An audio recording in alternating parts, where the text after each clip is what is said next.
Hey guys, welcome back to my channel, and today we're going to try out the Too Faced Primed and Peachy primer. Now I know this is like the sample size of it, but you know what? I made a purchase at Sephora and I decided to try this out. And you know what? We all love sample sizes. We all want to try stuff out before actually buying the full size. So for me, I'm just like, you know what? Since I have it here, I might as well try it out. And if I love it, I'll buy the full size version of it. This is part of Too Faced's peach line. Of course, this is infused with peach and fig. So the full size retails for $40, and according to the Sephora website, for $40 you get 1.35 ounces, which is quite a lot for $40. This is a cooling mattifying primer that blurs, smooths, and brightens the complexion.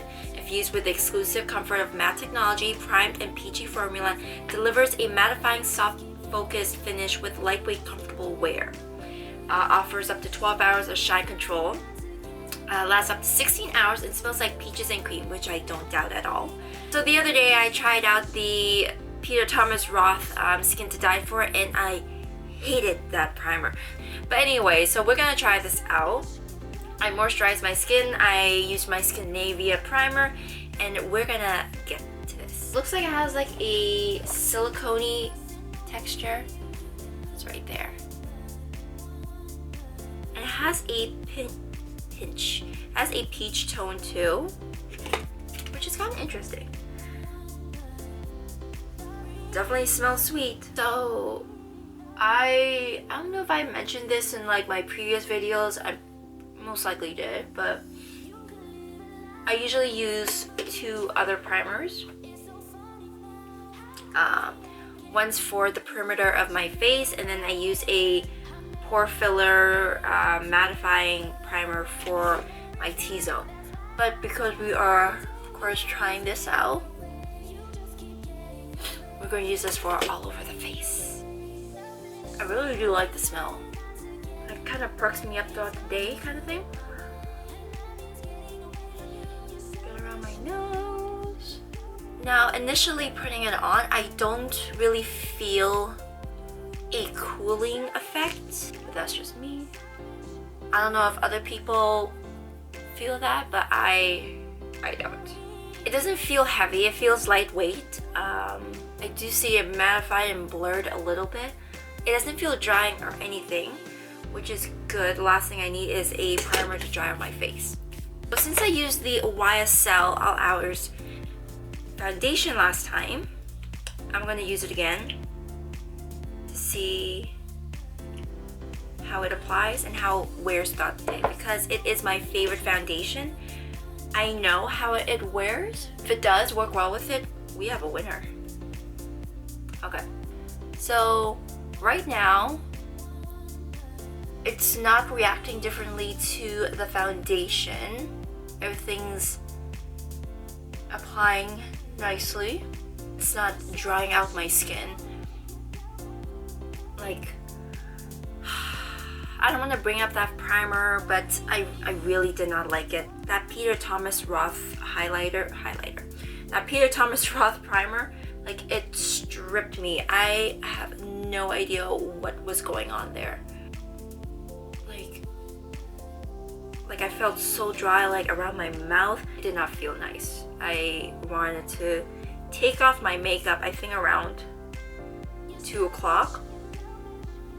But of course, it was so busy that day, and obviously I'm not gonna take off my makeup randomly at work. So I had to, you know,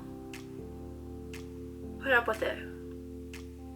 It doesn't look like it's picking up on dry pieces or anything. It's not making it look patchy, which is good as well. That's the last thing I need. So we'll see throughout the day how this primer wears. It looks good. No patchy areas. No, it's not picking up on dry flakes or anything, or it's not making my foundation look weird, basically. So I have no complaints about it so far. So I'm just gonna finish up the rest of my face, and I will try and do some check-ins throughout the day. Okay, so it is 5:10 right now, and I am just leaving work now. It's freaking cold outside. It's -5 and I just can't deal. So I've noticed that like my face has still remained matte. It did not emphasize the textures around my face like the other one did. I did notice I did get kind of dry and flaky around this area here. For me, I wouldn't put this all over my face again. I like this. I don't love it, but I like it. I don't know if I'm going to purchase this in the future because I have other pore filling primers and blurring primers already, so I'm not going to be purchasing this for quite some time. But right now I still like it. It's still holding up quite well. It does last for like 12 hours because I've been at work since like 8:30 and I have been awake since about 6 o'clock, so I would apply this around 7, so the 12-hour mark is slowly approaching.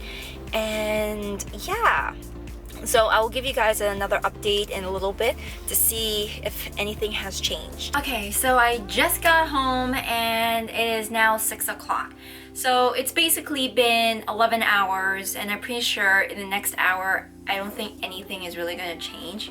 So my verdict on this primer, just to recap on everything I said, it's a great primer. It filled in my pores. It gave a blurring effect. My foundation didn't apply weird or anything like that. It didn't emphasize the texture of my skin unlike the other primer I tried out.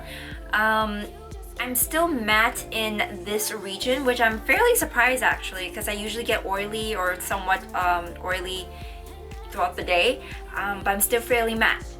However, like I said before, I feel like this is the type of primer where you would just target the areas that are oily, fine lines, wrinkles, and all that stuff because it will help fill it in and blur it out.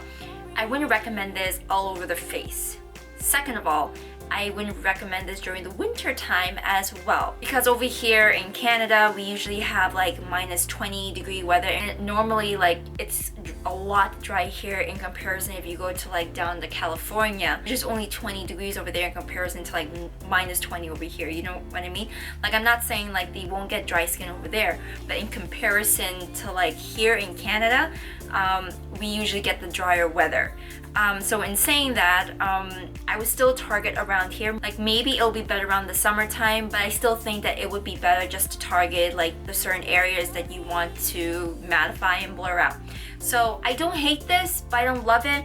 I'm not in a rush to like buy a new primer or anything like that in terms of like blurring and pore filling because I have enough of those already. So I'm gonna hold off on buying that, but if you are in search for a primer that fulfills all that and smells great, doesn't smell chemically, I would recommend it to you guys. But if you already have something like this at home, save your cash, you don't need it. Maybe whenever you finish your primer, then go out and buy it. So anyways, those are my thoughts for this primer. I hope you guys enjoy this video and give this video a thumbs up if you love mattifying primers like I do, and also the fact that it smells like peach. Don't forget to subscribe to my channel and follow me on my social media handles and click on, you know, my next video.